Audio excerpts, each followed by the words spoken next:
Item ಯಾವುದೇ ಇರಲಿ try ಮಾಡಿ ಆಚಿ ಚಿಕನ್ ಮಸಾಲಾ.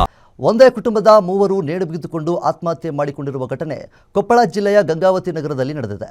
ಸುಮಾರು 3 ರಿಂದ 4 ಕೋಟಿ ಸಾಲದ ಸುಳಿಯಲ್ಲಿ ಸಿಲುಕಿದ್ದ ಕುಟುಂಬ ಸಾಲ ತೀರಿಸಲಾಗದೆ 54 ವರ್ಷದ ಪ್ರಶಾಂತ್ ರಾಯ್ಕರ್, 45 ವರ್ಷದ ಪ್ರಭಾ ಹಾಗೂ 21 ವರ್ಷದ ಶಶಾಂಕ್ ಆತ್ಮಹತ್ಯೆ ಮಾಡಿಕೊಂಡಿದ್ದಾರೆ. ನ್ಯೂ ಕಾಮಾಕ್ಷಿ ಜ್ಯುವೆಲರ್ಸ್ ಮಾಲೀಕರಾಗಿದ್ದ ಪ್ರಶಾಂತ್ ಕೋಟಿ ಸಾಲ ಮಾಡಿಕೊಂಡಿದ್ದರು. ಸಾಲ ತೀರಿಸಲಾಗದ ಹಿನ್ನೆಲೆಯಲ್ಲಿ ಮನೆ ಸೀಜ್ ಮಾಡಲಾಗಿತ್ತು ಎಂದು ಹೇಳಲಾಗಿದೆ. ಘಟನೆಯ ಮಾಹಿತಿ ತಿಳಿದ ತಕ್ಷಣ ಗಂಗಾವತಿ ಪೊಲೀಸರು ಸ್ಥಳಕ್ಕೆ ಭೇಟಿ ನೀಡಿ ಪರಿಶೀಲನೆಯನ್ನು ನಡೆಸಿದ್ದಾರೆ.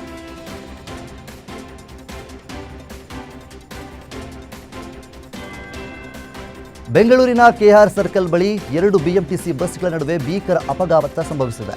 ಸಿಗ್ನಲ್ನಲ್ಲಿ ನಿಂತಿದ್ದ ವಾಯುವಜ್ರ ಬಸ್ಗೆ ಬಿಎಂಟಿಸಿ ಎಲೆಕ್ಟ್ರಿಕ್ ಬಸ್ ಡಿಕ್ಕಿ ಹೊಡೆದಿದೆ. ಅಪಘಾತದಲ್ಲಿ 13ಕ್ಕೂ ಹೆಚ್ಚು ಪ್ರಯಾಣಿಕರಿಗೆ ಗಾಯಗಳಾಗಿವೆ. ಡಿಪೋ ನಂಬರ್ 3 ಮತ್ತು 7ಕ್ಕೆ ಸೇರಿದ್ದ 2 ಬಸ್ಗಳು ಅಪಘಾತಕ್ಕೀಡಾಗಿದ್ದು ಬಸ್ ಚಾಲಕ ಸೇರಿ 3 ಗಂಭೀರ ಗಾಯಗಳಾಗಿವೆ. ಸದ್ಯ ಗಾಯಾಳುಗಳಿಗೆ ಸೇಂಟ್ ಮಾರ್ಥಸ್ ಆಸ್ಪತ್ರೆಯಲ್ಲಿ ಚಿಕಿತ್ಸೆ ನೀಡಲಾಗ್ತಾ ಇದೆ.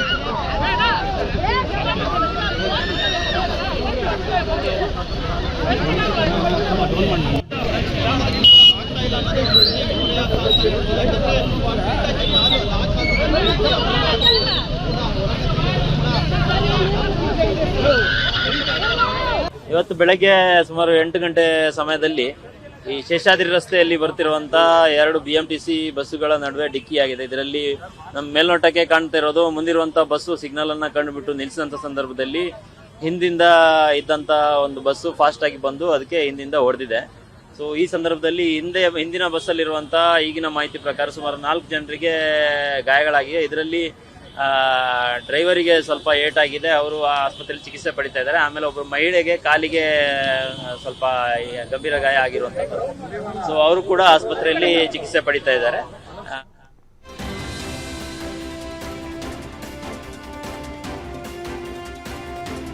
ಬೈಕ್ಗೆ ಬಿಎಂಟಿಸಿ ಬಸ್ ಡಿಕ್ಕಿಯಾಗಿ ಬೈಕ್ ಸವಾರ ಸ್ಥಳದಲ್ಲೇ ಮೃತಪಟ್ಟಿರುವ ಘಟನೆ ಬೆಂಗಳೂರಿನ ಮಾರತಹಳ್ಳಿಯಲ್ಲಿ ನಡೆದಿದೆ.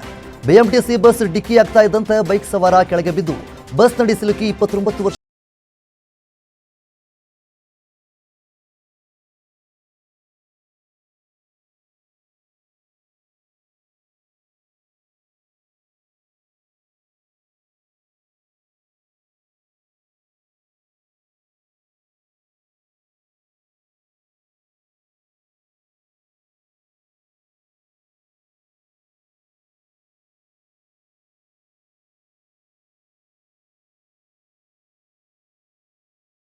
ಬಿಎಂಟಿಸಿ ಬಸ್ಗಳ ನಡುವೆ ಭೀಕರ ಅಪಘಾತಕ್ಕೆ ಸಾರಿಗೆ ಸಚಿವ ಬೈರಾತಿ ಸುರೇಶ್ ಪ್ರತಿಕ್ರಿಯೆ ನೀಡಿದ್ದಾರೆ.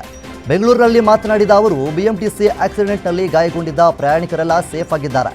ಗಾಯಗೊಂಡಿರುವ 5 ಸೇಂಟ್ ಮಾರ್ಥಸ್ ಆಸ್ಪತ್ರೆಯಲ್ಲಿ ಚಿಕಿತ್ಸೆ ಕೊಡಿಸಲಾಗಿದೆ.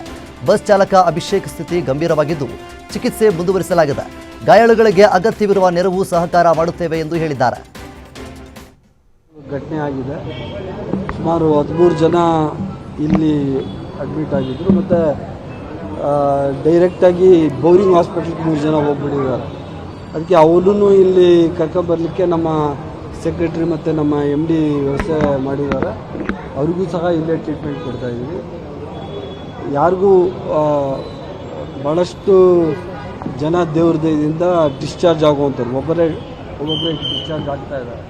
13 ಜನ ಡಿಸ್ಚಾರ್ಜ್ ಆಗ್ತಾಯಿದ್ದಾರೆ. ಇನ್ನು 3 ಜನ ನಮ್ಮ ಒಬ್ಬ ಡ್ರೈವರ್ ಅಭಿಷೇಕ್ ಮತ್ತು ಶರಣಮ್ಮ ಮತ್ತು ಭಾಗ್ಯಜ್ಯೋತಿ ಇವರಿಗೆ ಸ್ವಲ್ಪ CT ಸ್ಕ್ಯಾನ್ ಎಲ್ಲ ಮಾಡ್ತಾ ಇದ್ದಾರೆ. But out of the danger ಇದೆ, ಮಾತಾಡ್ತಾ ಇದ್ದಾರೆ, ಎಲ್ಲ ಸರಿ ಇದೆ. ಬಟ್ ಆದರೂ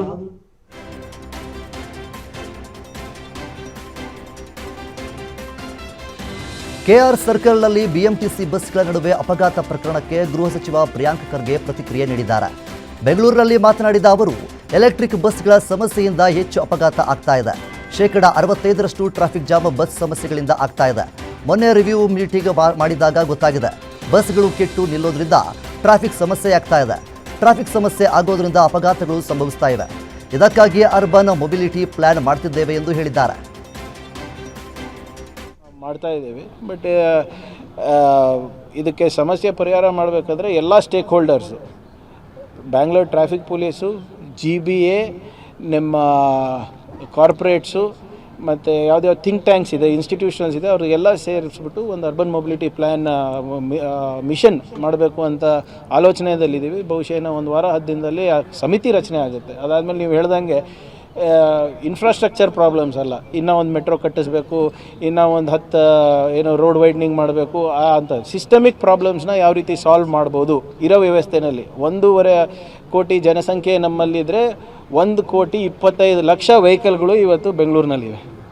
ಆಲ್ಮೋಸ್ಟ್ ಜನಸಂಖ್ಯೆ ಮತ್ತು ಜನಸಂಖ್ಯೆದು ಹೆಚ್ಚಳ ಎಷ್ಟು, ಸುಮಾರು 3% ಆಗ್ತಾಯಿದೆ year on year growth. Vehicle population 10.7% ಆಗ್ತಾಯಿದೆ. ಸೊ ಇದನ್ನು ಒಂದು ವ್ಯವಸ್ಥಿತವಾಗಿ ಮಾಡಬೇಕು ಅಂದರೆ ಇದನ್ನು ವೈಜ್ಞಾನಿಕವಾಗಿ ನೋಡಬೇಕಾಗುತ್ತೆ. ಅದಕ್ಕೆ ಒಂದು ಸಮಿತಿ ರಚನೆ ಮಾಡ್ತಾ ಇದ್ದೀವಿ. ಬೆಂಗಳೂರಿನ ಟ್ರಾಫಿಕ್ ಸಮಸ್ಯೆ ಬಗ್ಗೆ ನಾನು ಆಲಿಸಿದಾಗ, ರಿವ್ಯೂ ಮಾಡಿದಾಗ, ಈಗ ಒಂದು 15 ದಿನದಿಂದ 66% ಟ್ರಾಫಿಕ್ ಜಾಮ್ ಆಗ್ತಾ ಇರೋದು ನಮ್ಮ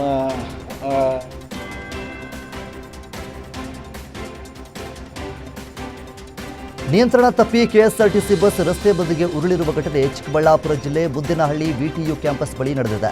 ದೊಡ್ಡಬಳ್ಳಾಪುರದಿಂದ ಚಿಕ್ಕಬಳ್ಳಾಪುರಕ್ಕೆ ಬರುತ್ತಿದ್ದ ವೇಳೆ ಅಪಘಾತ ಸಂಭವಿಸಿ ಬಸ್ನಲ್ಲಿದ್ದ 26 ಜನರ ಪೈಕಿ 8 ಜನರಿಗೆ ಗಂಭೀರ ಗಾಯಗಳಾಗಿದ್ದು, ಇನ್ನೂ 3 ಸ್ಥಿತಿ ಚಿಂತಾಜನಕವಾಗಿದೆ. ಕಣಿವೆ ನಾರಾಯಣಪುರ ಬಳಿ ಟಿಪ್ಪರ್ ತಪ್ಪಿಸಲು ಹೋಗಿ ಕೆಎಸ್ಆರ್ಟಿಸಿ ಬಸ್ ಪಲ್ಟಿಯಾಗಿದ್ದು, ಅದೃಷ್ಟವಶಾತ್ ಬಸ್ನಲ್ಲಿ ಪ್ರಯಾಣಿಕರು ಪ್ರಾಣಾಪಾಯದಿಂದ ಪಾರಾಗಿದ್ದಾರೆ. ಸದ್ಯ ಅಪಘಾತದಲ್ಲಿ ಗಾಯಗೊಂಡ ಗಾಯಾಳುಗಳಿಗೆ ಮುದ್ದಿನಹಳ್ಳಿ ಆಸ್ಪತ್ರೆಗೆ ದಾಖಲಿಸಲಾಗಿದೆ.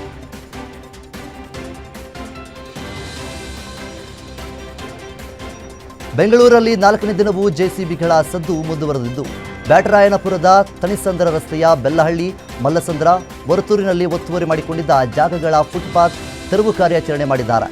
ಬೆಂಗಳೂರು ಅಭಿವೃದ್ಧಿ ಸಚಿವ ಕೃಷ್ಣಬೈರೇಗೌಡ ಅವರ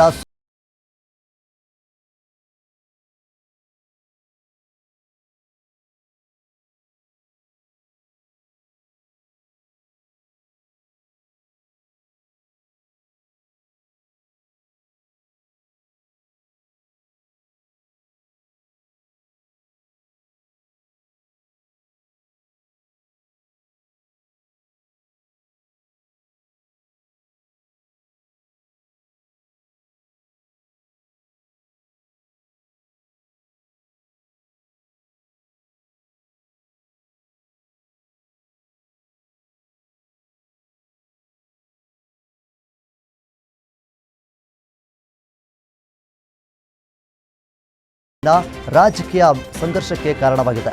ಎಸ್ಐಆರ್ ಪ್ರಕ್ರಿಯೆಯಲ್ಲಿ ಸರ್ಕಾರ ಅಧಿಕಾರ ದುರ್ಬಳಕೆ ಮಾಡಿಕೊಳ್ಳುತ್ತಾ ಇದೆ ಎಂದು ಬಿಜೆಪಿ ಹಾಗೂ ಜೆಡಿಎಸ್ ಆರೋಪಿಸಿದ್ದು, ಜಿಲ್ಲಾಧಿಕಾರಿಗಳು ಮತ್ತು ಬಿಎಲ್ಒಗಳು ಸರ್ಕಾರದ ಏಜೆಂಟ್ಗಳಂತೆ ವರ್ತಿಸುತ್ತಿದ್ದಾರೆ ಎಂದು ಕಿಡಿಕಾರಿವೆ. ಇನ್ನು ಈ ವಿಚಾರವನ್ನು ಕೇಂದ್ರದ ಗಮನಕ್ಕೆ ತರಲು ಕೇಂದ್ರ ಸಚಿವೆ ಶೋಭಾ ಕರಂದ್ಲಾಜೆ ಪತ್ರ ಬರೆದಿದ್ದು, ಕೇಂದ್ರ ಸಚಿವ HD ಕುಮಾರಸ್ವಾಮಿ ಕೂಡ ದೂರು ಸಲ್ಲಿಸಿದ್ದಾರೆ. ರಾಜ್ಯಾದ್ಯಂತ ಎಸ್ಐಆರ್ ಪ್ರಕ್ರಿಯೆ ಅನುಮಾನಾಸ್ಪದವಾಗಿ ನಡೆಯುತ್ತಿದ್ದು, ದೇಶಕ್ಕೆ ಒಂದು ಕಾನೂನು, ಕರ್ನಾಟಕಕ್ಕೆ ಒಂದು ಕಾನೂನು ಎಂಬ ಪರಿಸ್ಥಿತಿ ನಿರ್ಮಾಣವಾಗಿದೆ ಎಂದು ಆರೋಪಿಸಿ ಕೇಂದ್ರ ಸರ್ಕಾರ ಮಧ್ಯಪ್ರವೇಶಿಸಬೇಕೆಂದು ಕುಮಾರಸ್ವಾಮಿ ಮನವಿ ಮಾಡಿದ್ದಾರೆ. ಈ ಬೆಳವಣಿಗೆಗಳ ಬೆನ್ನಲ್ಲೇ ರಾಜ್ಯ ಚುನಾವಣಾ ಅಧಿಕಾರಿಗಳು ಎಚ್ಚೆತ್ತುಕೊಂಡಿದ್ದು, ನಿಯಮಾನುಸಾರ ಮನೆ ಮನೆಗೆ ತೆರಳಿ ಎಸ್ಐಆರ್ ಪ್ರಕ್ರಿಯೆ ನಡೆಸುವಂತೆ ಎಲ್ಲ ಬಿಎಲ್ಒಗಳಿಗೆ ಖಡಕ್ ಸೂಚನೆ ನೀಡಲಾಗಿದೆ.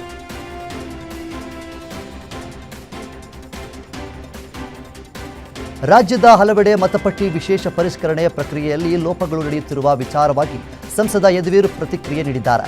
ಮೈಸೂರಿನಲ್ಲಿ ಮಾತನಾಡಿದ ಅವರು, ನಿಯಮದ ಪ್ರಕಾರ ಮತಪಟ್ಟಿ ಪರಿಷ್ಕರಣೆ ನಡೆಯುತ್ತಿಲ್ಲ. NR ಕ್ಷೇತ್ರದಲ್ಲಿ ಅಲ್ಪಸಂಖ್ಯಾತರ ಹೆಚ್ಚಾಗಿದ್ದಾರೆ. ಇಲ್ಲಿ ಗುಂಪು ಗುಂಪಾಗಿ ಪರಿಷ್ಕರಣೆ ಮಾಡಲಾಗುತ್ತಿದೆ. ಬಿಜೆಪಿಯವರು ಆ ಕ್ಷೇತ್ರಕ್ಕೆ ಹೋಗಲು ಅಲ್ಲಿನ ಅಲ್ಪಸಂಖ್ಯಾತರು ಬಿಡ್ತಾ ಇಲ್ಲ. ಸರ್ಕಾರ ಸೂಕ್ತ ಭದ್ರತೆಯೊಂದಿಗೆ ಮತದಾರರ ಪಟ್ಟಿ ಪರಿಷ್ಕರಣೆ ಮಾಡಬೇಕು. ನಾವು ಇದರ ವಿರುದ್ಧ DCಗೆ ದೂರು ಕೊಟ್ಟಿದ್ದೇವೆ. ಅಕ್ರಮ ಬಾಂಗ್ಲಾ ವಲಸಿಗರು ಕೂಡ ಮತದಾರರಾಗುವ ಅಪಾಯ ಸೃಷ್ಟಿಯಾಗಿದೆ. ಮಸೀದಿಯಲ್ಲಿ ಕುಳಿತು ಎಸ್ಐಆರ್ ಪ್ರಕ್ರಿಯೆ ಮಾಡುತ್ತಿದ್ದಾರೆ ಎಂದು ಗಂಭೀರ ಆರೋಪ ಮಾಡಿದ್ದಾರೆ.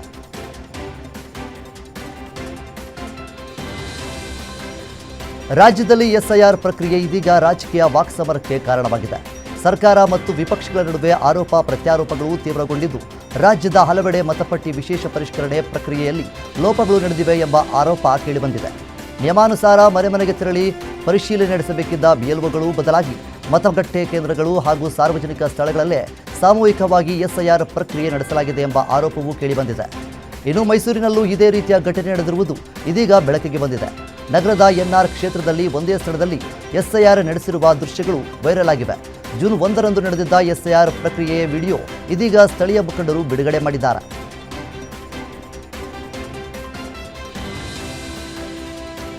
ರಾಜ್ಯದಲ್ಲಿ ಎಸ್ಐಆರ್ ಪ್ರಕ್ರಿಯೆಯಲ್ಲಿ ಲೋಪಗಳು ಕಂಡುಬರುತ್ತಿರುವ ವಿಚಾರವಾಗಿ ಕೇಂದ್ರ ಸಚಿವ ಪ್ರಹ್ಲಾದ್ ಜೋಶಿ ಪ್ರತಿಕ್ರಿಯೆ ನೀಡಿದ್ದಾರೆ. ಹುಬ್ಬಳ್ಳಿಯಲ್ಲಿ ಮಾತನಾಡಿದ ಅವರು, ರಾಜ್ಯದಲ್ಲಿ ಎಸ್ಐಆರ್ ಪ್ರಕ್ರಿಯೆ ಸರಿಯಾಗಿ ನಡೆಯುತ್ತಿಲ್ಲ. ಸಾಮೂಹಿಕವಾಗಿ ಎನ್ಯುಮರೇಷನ್ ಫಾರ್ಮ್ ನೀಡಲಾಗಿದೆ. ಎಸ್ಐಆರ್ ಪ್ರಕ್ರಿಯೆ ಮಾಡೋ ರೀತಿ ಇದಲ್ಲ. ಯಾರನ್ನು ತೆಗಿಬೇಕು ಅಥವಾ ಹಾಕಬೇಕು ಅನ್ನೋದು ನಮ್ಮ ಉದ್ದೇಶವಲ್ಲ. ಯಾವುದೇ ಒಂದು ಪ್ರಕ್ರಿಯೆ ವಹಿಸಿಕೊಂಡ ಮೇಲೆ ಸರಿಯಾಗಿ ಮಾಡುವುದೇ ನಮ್ಮ ಜವಾಬ್ದಾರಿ ಎಂದು ಹೇಳಿದ್ದಾರೆ.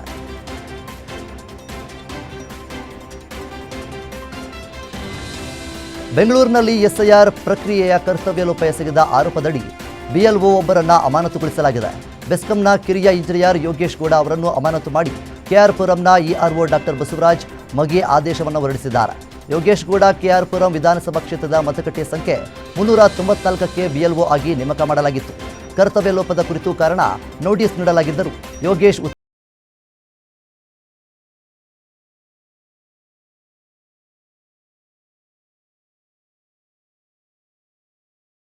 ತೆರಳುತ್ತಿದ್ದ ವೇಳೆ ಅಪಘಾತ ಸಂಭವಿಸಿ ಗ್ರಾಮ ಲೆಕ್ಕಾಧಿಕಾರಿ ಗಂಭೀರ ಗಾಯಗೊಂಡು ಸಾವು ಬದುಕಿನ ನಡುವೆ ಹೋರಾಟ ನಡೆಸುತ್ತಿರುವ ಘಟನೆ ತುಮಕೂರಿನ ಗೂಳೂರಿನಲ್ಲಿ ನಡೆದಿದೆ. ಗೂಳೂರು ಹೋಬಳಿಯ ಮನೆಗೆ ತೆರಳುವ ವೇಳೆ ಅಪಘಾತ ಸಂಭವಿಸಿ ಗ್ರಾಮ ಲೆಕ್ಕಾಧಿಕಾರಿ ಭಾವನಾ ಗಂಭೀರ ಗಾಯಗೊಂಡಿದ್ದಾರೆ. ಘಟನೆಯಲ್ಲಿ ಗಂಭೀರ ಗಾಯಗೊಂಡಿರುವ ಭಾವನಾಗೆ ಸಿದ್ಧಗಂಗಾ ಆಸ್ಪತ್ರೆಯ ಐಸಿಯುನಲ್ಲಿ ಚಿಕಿತ್ಸೆ ನೀಡಲಾಗುತ್ತಿದೆ. ಮಗಳ ಅಪಘಾತಕ್ಕೆ ಸರ್ಕಾರವೇ ಕಾರಣ ಎಂದು ಎತ್ತವರು ಕಣ್ಣೀರನ್ನು ಹಾಕುತ್ತಿದ್ದಾರೆ.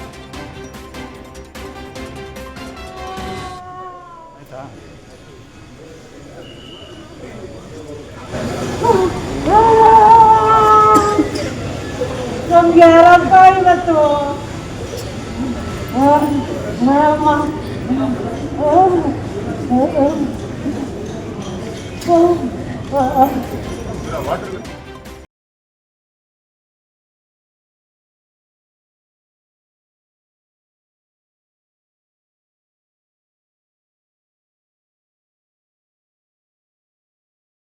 ಅವರ ಸ್ಥಿತಿಗೆ ಕಾರಣವಾದ ಪ್ರಕ್ರಿಯೆ ಹಾಗೂ ಸರ್ಕಾರದ ನಡೆ ಇದರ ವಿರುದ್ಧ ಆಕ್ರೋಶ ವ್ಯಕ್ತಪಡಿಸಿ ತುಮಕೂರಿನ ಖಾಸಗಿ ಆಸ್ಪತ್ರೆ ಎದುರು 200ಕ್ಕೂ ಹೆಚ್ಚು ವಿಲೇಜ್ ಅಕೌಂಟೆಂಟ್ಸ್ ಪ್ರತಿಭಟನೆ ನಡೆಸಿದ್ದಾರೆ.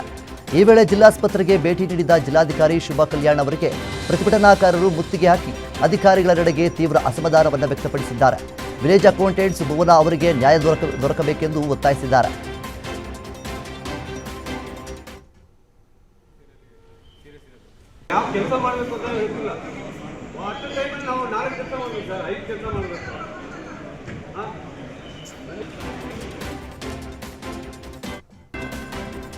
ರಾಜ್ಯ ರಾಜಕೀಯದಲ್ಲಿ ಮತ್ತೆ ಗ್ರಾಮ ವಾಸ್ತವ್ಯದ ಸದ್ದು ಮೂಡ್ತಾ ಇದೆ.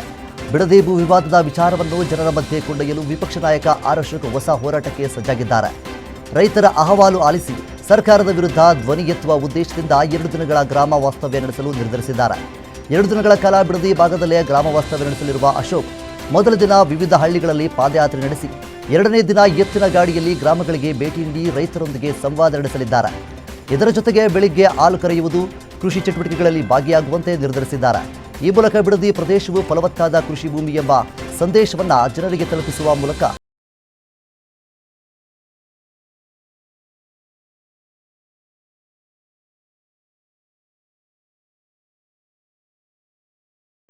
ಕಾವೇರಿ ಕೊಳ್ಳದ ಡ್ಯಾಂಗಳ ನೀರಿನ ಮಟ್ಟ ದಿನದಿಂದ ದಿನಕ್ಕೆ ಕುಸಿಯುತ್ತಿದ್ದು ಕೆಆರ್ಎಸ್ ಜಲಾಶಯದಲ್ಲೂ ಆತಂಕಕಾರಿ ಪರಿಸ್ಥಿತಿ ನಿರ್ಮಾಣವಾಗಿದೆ.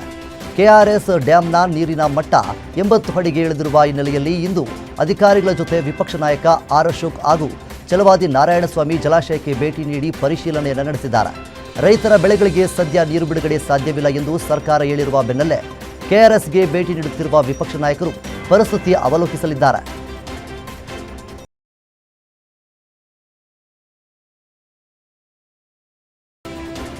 ರಾಜ್ಯಾದ್ಯಂತ ಭೀಕರ ಬರಗಾಲದ ಮುನ್ಸೂಚನೆಯ ಹಿನ್ನೆಲೆ ಬೀದರ್ ಜಿಲ್ಲೆ ಬಸವಕಲ್ಯಾಣ ತಾಲೂಕಿನ ಕೊಯ್ನೂರು ಗ್ರಾಮದಲ್ಲಿ ಮಳೆಗಾಗಿ ರೈತರು ಮಳೆ ಬರಲಿ ಪುರಾತನ ಬಾವಿಯಿಂದ ನೀರು ತಂದು ವಿಶೇಷ ಕಳಸ ಪೂಜೆ ಮಾಡಿ ಸಂಪ್ರದಾಯದಂತೆ ಗೊಂಬೆಗಳಿಗೆ ಮದುವೆ ಮಾಡಿಸಿದ್ದಾರೆ.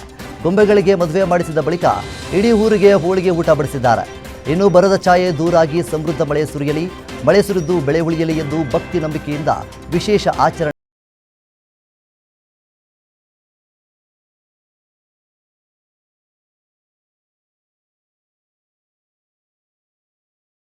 ಬೆಳೆ ಹಾಗೂ ಸೋಯಾಬೀನ್ ಬೆಳೆ ಬೆಳೆದಿದ್ದ ರೈತರು ಬೆಳೆಗೆ ನೀರಿಲ್ಲದೆ ಕಂಗಾಲಾಗಿದ್ದಾರೆ. ಸದ್ಯ ಮಳೆ ನಂಬಿಕೊಂಡು ಬೆಳೆ ಬೆಳೆದಿದ್ದರೂ ರೈತರು ಕಣ್ಮುಂದೆಯೇ ಬೆಳೆ ನಾಶವಾಗುವ ಆತಂಕದಲ್ಲಿ ಬೆಳೆಗಳಿಗೆ ಸ್ಪ್ರಿಂಕ್ಲರ್ ಮೂಲಕ ರೈತರು ನೀರು ಪೂರೈಕೆ ಮಾಡ್ತಾ ಇದ್ದಾರೆ.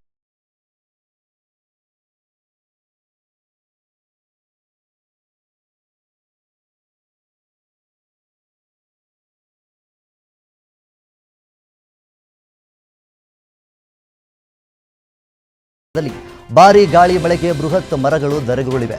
ಮರ ಬಿದ್ದ ಪರಿಣಾಮ ವೃದ್ಧನಿಗೆ ಗಂಭೀರ ಗಾಯಗಳಾಗಿದ್ದು 2 ಬೈಕ್ಗಳು ಸಂಪೂರ್ಣ ಜಖಮ್ಮಾಗಿದೆ. ಸದ್ಯ ಗಾಯಗೊಂಡ ವೃದ್ಧನನ್ನ ಸ್ಥಳೀಯ ಆಸ್ಪತ್ರೆಗೆ ದಾಖಲಿಸಿ ಚಿಕಿತ್ಸೆ ಕೊಡಿಸಲಾಗಿದೆ.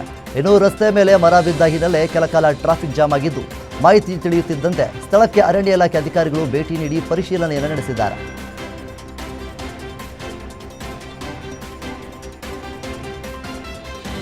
ಚಿಕ್ಕೋಡಿಯಲ್ಲಿ ಧಾರಾಕಾರ ಮಳೆಯಾಗಿದ್ದು, ಭಾರೀ ಮಳೆಗೆ ಬಸವೇಶ್ವರ ವೃತ್ತದ ಬಳಿ ಇರುವ ಕೋರ್ಟ್ ಆವರಣದಲ್ಲಿ ಸಂಪೂರ್ಣ ನೀರು ತುಂಬಿಕೊಂಡು ಕೆರೆಯಂತಾಗಿದೆ. ನ್ಯಾಯಾಲಯದ ಆವರಣದಲ್ಲಿ ನೀರು ನಿಂತು ಅವಾಂತರ ಸೃಷ್ಟಿಯಾಗಿದ್ದು, ನೀರಿನ ನಡುವೆಯೂ ಅಧಿಕಾರಿಗಳು ಹಾಗೂ ಜನರು ಕೋರ್ಟ್ ಕಲಾಪದಲ್ಲಿ ಭಾಗಿಯಾಗಿದ್ದಾರೆ.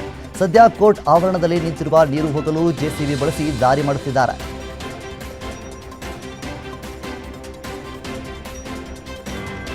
ಕರ್ನಾಟಕದಲ್ಲಿ ಮಳೆ ಇಲ್ಲದೆ ಸಂಕಷ್ಟ ಪಡ್ತಾ ಇದ್ರೆ ಅತ್ತ ಗುಜರಾತ್ ಮತ್ತು ಮಹಾರಾಷ್ಟ್ರದಲ್ಲಿ ವರುಣ ರೌದ್ರಾವತಾರ ತಾಳಿದ್ದಾನೆ. ಗುಜರಾತ್ನಲ್ಲಿ ಮುಂಗಾರು ಮಳೆಯ ಆರ್ಭಟ ಜೋರಾಗಿದ್ದು ಪ್ರವಾಹ ಪರಿಸ್ಥಿತಿ ಉಂಟಾಗಿದೆ.